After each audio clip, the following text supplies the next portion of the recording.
नमस्कार साथियों, मेरा नाम शिवांक यादव है। अभी पिछली 8 तारीख को इंग्लैंड की रानी क्वीन एलिजाबेथ का देहांत हो गया और आज है 11 तारीख। आज के दिन हमारी भारत सरकार ने उसके देहांत पर राष्ट्रीय शोक रखा है। और राष्ट्रीय शोक कैसा?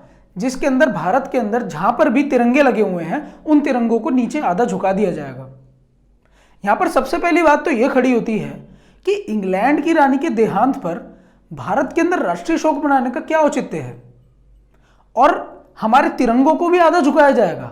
अब ना तो इंग्लैंड की रानी इंग्लैंड में किसी ऐसे पद पर थी जहां पर वो लोगों द्वारा चुनी गई हो और लोगों की सेवा कर रही हो, और उस सेवा करते करते उसका देहांत हो गया हो तो उसके सम्मान में हम यहां पर राष्ट्रीय शोक रख लेते।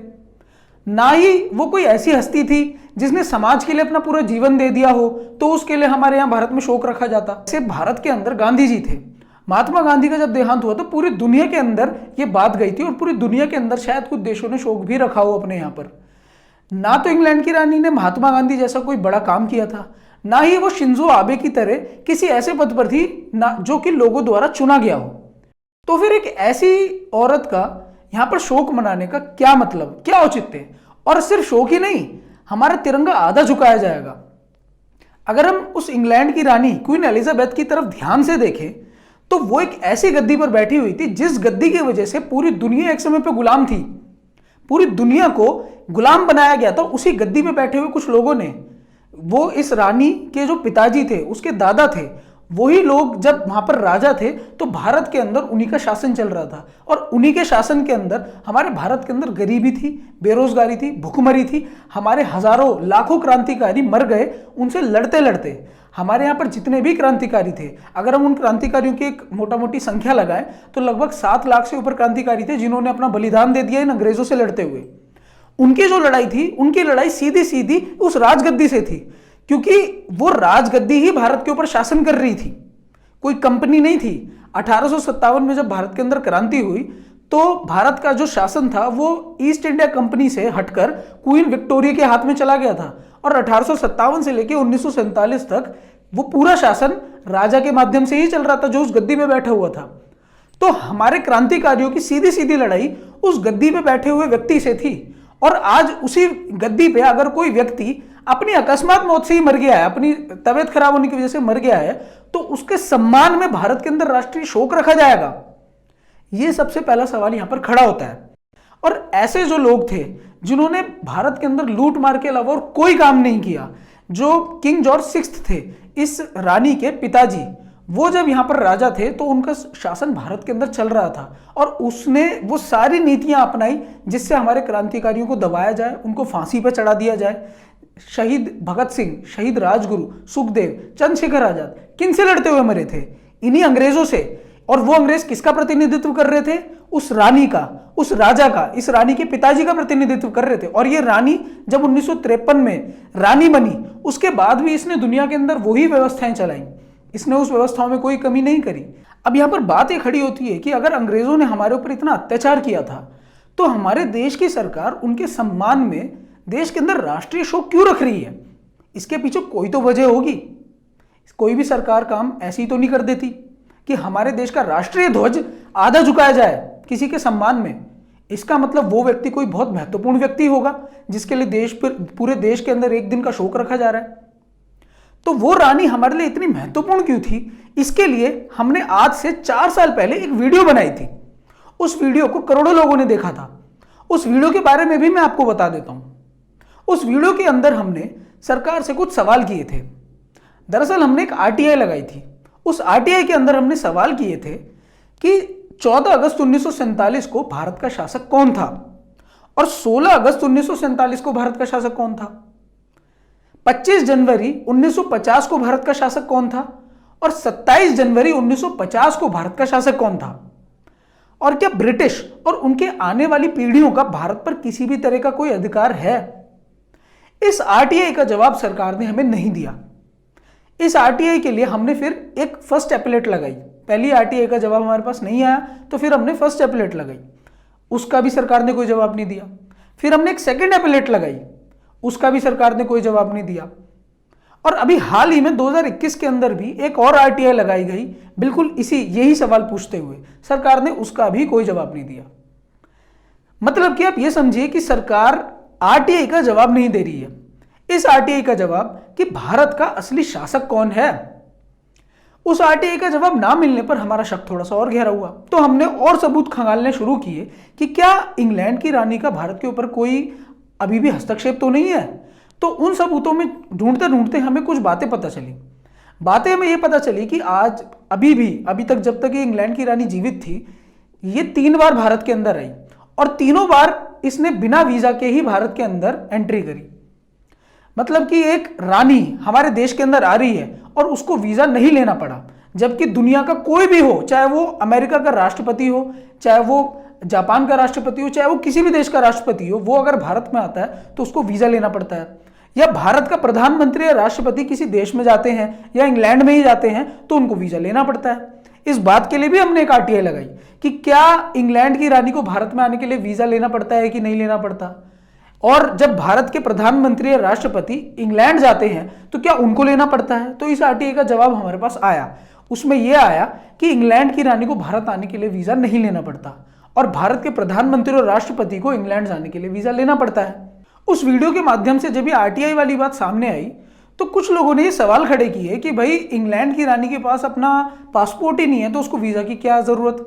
और ये सवाल सिर्फ आम लोगों ने ही नहीं किया, एक बड़े मीडिया चैनल लल्लन टॉप जैसे बड़े चैनल ने भी यही तर्क सामने रखा कि अगर इंग्लैंड की रानी के पास अपना पासपोर्ट ही नहीं है तो उसको वीजा की क्या आवश्यकता है। तो ये बिल्कुल मूर्खतापूर्ण और अतार्किक बात है। अगर किसी छोटे बच्चे को अगर हम उदाहरण लें कि उस छोटे बच्चे के पास पासपोर्ट नहीं है तो क्या उसको वीजा की जरूरत नहीं पड़ेगी किसी देश में जाने के लिए। सबसे पहली बात तो यहीं पे कट जाती है। और दूसरी बात, पासपोर्ट और वीजा में अंतर होता है। पासपोर्ट आपकी पहचान है, पासपोर्ट आपका नाम है कि भाई ये मेरा नाम है और मैं ये व्यक्ति हूं, मेरा नाम शिवांक यादव है, ये मेरे पासपोर्ट पे लिखा होगा।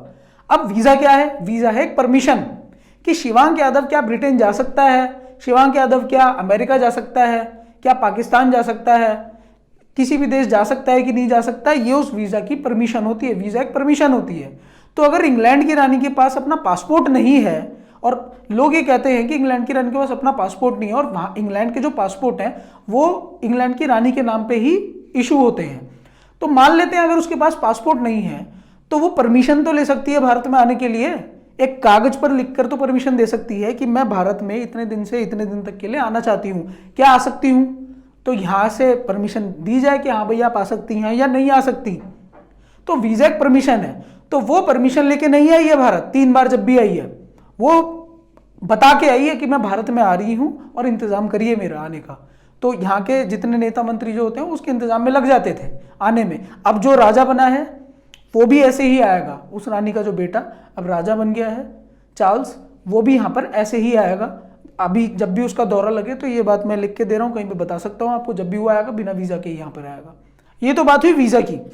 1947 में अंग्रेजों के यहाँ से चले जाने के बाद सी राजगोपालाचारी ने भारत के पहले गवर्नर जनरल के नाम पर शपथ ली। उन्होंने जो शपथ ली, उन्होंने वो शपथ उस समय के किंग जॉर्ज 6 यानी कि इस रानी के पिताजी के नाम की शपथ ली थी। वो शपथ भी हमने उस वीडियो के अंदर दिखाई थी। वो शपथ जब उन्होंने उस राजा के नाम की वो शपथ ले रहे हैं अंग्रेजों के जाने के बाद, तो हम कैसे कह सकते हैं कि भारत आजाद हो गया था 1947 में। अब इस बात के ऊपर भी लल्लन टॉप जैसे चैनल ने यह तर्क दिया कि 1947 में अंग्रेजों के जाने के बाद यहां पर एक अंतरिम सरकार चल रही थी, इसीलिए उन्होंने किंग जॉर्ज 6 के नाम की शपथ ली। लेकिन उस अंतरिम सरकार के बाद 1950 में 26 जनवरी 1950 को जब हम गणतंत्र हो गए तब फिर हम पूरी तरीके से आजाद हो गए थे। तो यह बात भी बिल्कुल मूर्खतापूर्ण और अतार्किक है। अगर हम 1947 की जगह 1950 में असली में आजाद हुए थे तो 15 अगस्त मनाने का क्या मतलब है? फिर 15 अगस्त क्यों मनाते हैं? सीधा 26 जनवरी 1985 26 जनवरी मनाए हम, तो 15 अगस्त मनाने का कोई मतलब नहीं है फिर इसका। तो अब इस बात के लिए भी हमारे पास एक सबूत है। जब 26 जनवरी 1950 को लोग बोलते हैं कि हम गणतंत्र हो गए थे, उसके बाद 1953 में राम नारायण नाम के एक व्यक्ति थे, उन्होंने सरकार से लिखित में एक सवाल पूछा था कि आज की स्थिति में, आज की तारीख में भारत के लोगों की क्या स्थिति है, भारत के लोग किसके नागरिक माने जाएंगे। तो सरकार ने अपने राजपत्र पे, जो सरकार का सरकारी गैजेट होता है, राजपत्र होता है, उसके अंदर ये लिख के दिया कि भारत के लोगों की स्थिति आज भी ब्रिटिश सब्जेक्ट है, भारत के लोग आज भी ब्रिटिश सब्जेक्ट हैं। यानी कि ब्रिटेन के नागरिक माने जाते हैं आज भी भारत के लोग। ये बात कब बताई जा रही है सरकार के द्वारा? 1953 में, 1950 के बाद। तो ये एक सबसे बड़ा सबूत है कि हम तब तक भी आजाद नहीं हुए थे, 1953 तक भी। तो इन सब सबूतों को हमने उस वीडियो के अंदर रखा था, जिसका लोगों ने कुछ लोगों ने तो उस चीज को समझा, लेकिन ये लल्लन टॉप जैसे चैनलों ने उसका बिल्कुल अतार्किक रूप से उसका एक विश्लेषण किया, जो कि अधिकतर लोग करते भी मानते नहीं है लोग कि हम आज भी रानी के गुलाम हैं। अब इन सारे लिखित सबूतों से अलग एक प्रत्यक्ष सबूत भी था जो हमने उस वीडियो के अंदर रखा था। दिल्ली के अंदर, देश की राजधानी के अंदर बुराड़ी नाम की एक जगह है। ये बुराड़ी नाम की जगह पर एक कोरोनेशन पार्क है। उस पार्क का क्या इतिहास है? उस पार्क के अंदर 1912 में ये जो रानी थी, इसके दादा किंग जॉर्ज फिफ्थ का राज्याभिषेक हुआ था। वो राज्याभिषेक उसी पार्क में हुआ था, उसी ग्राउंड में हुआ था। वो बहुत बड़ा ग्राउंड है। अगर दिल्ली में कोई आया है, किसी ने कोरोनेशन पार्क देखा है तो देखा होगा, उसके आसपास बहुत बड़ा ग्राउंड है। वहां पर उस किंग जॉर्ज फिफ्थ का राज्याभिषेक हुआ था, जिसे अंग्रेजी में कोरोनेशन कहते हैं। राज्याभिषेक को अंग्रेजी में कोरोनेशन कहा जाता है, इसीलिए उस पार्क का नाम आज कोरोनेशन पार्क है। उस पार्क के अंदर एक खंबा लगा हुआ है जिसे ओबेलिस्क कहते हैं।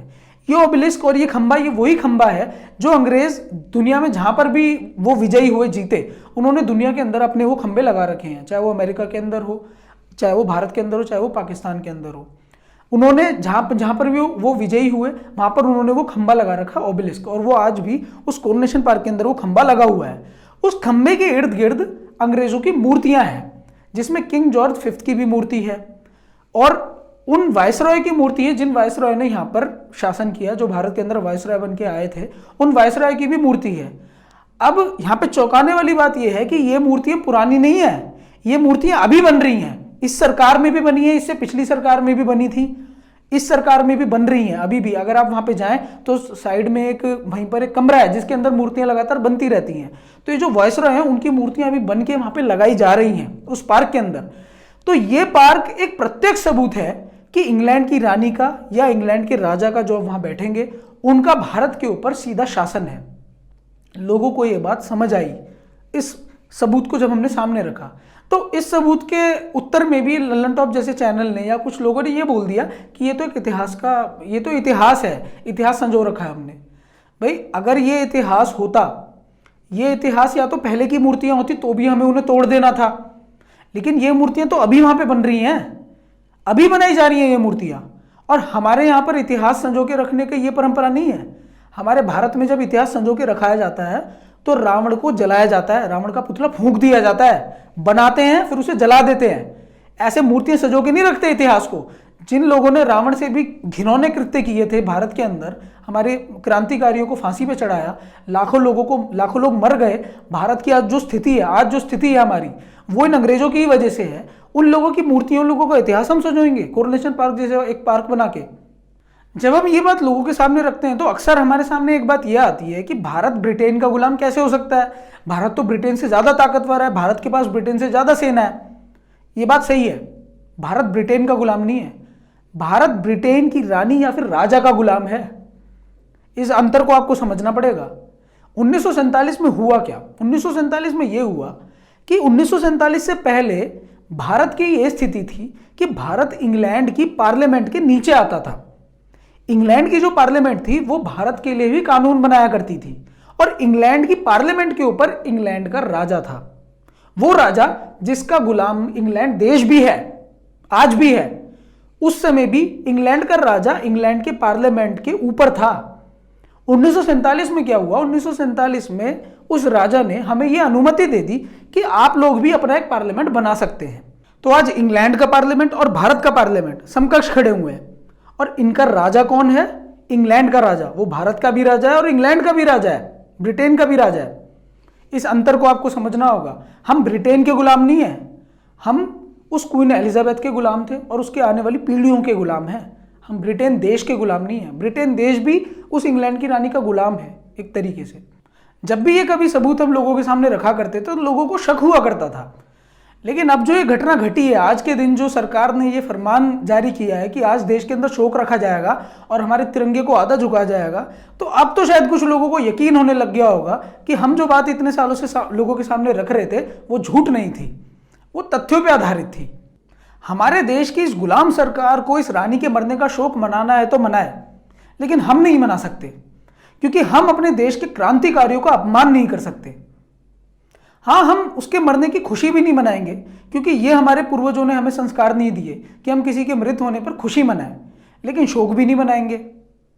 और तिरंगा आधा करने की क्या बात, तिरंगा तो हम ऊंचा करके फहराएंगे।